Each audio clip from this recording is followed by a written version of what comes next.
হাসিনা ছাড়া আমাদের দেশ একদমই অচল।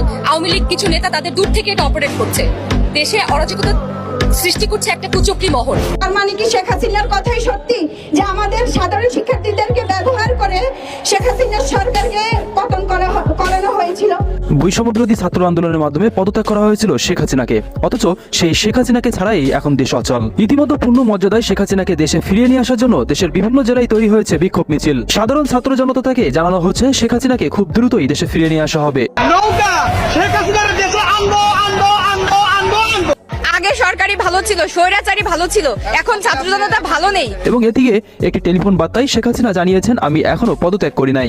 এগুলো বাধ্য হয়ে তখন আমাকে সরে যেতে হলো গণভবন থেকে, যার ফলে আমার বঙ্গভবনে যে মহামান্য রাষ্ট্রপতির কাছে আমার পদত্যাগপত্র জমা আমি দেইনি, কাজে আমার কিন্তু পদত্যাগ হয়নি। বৈষম্যবিরোধী ছাত্র আন্দোলনের এক সমন্বয়ক ইতিমধ্যে জানিয়েছেন, যারা প্রধান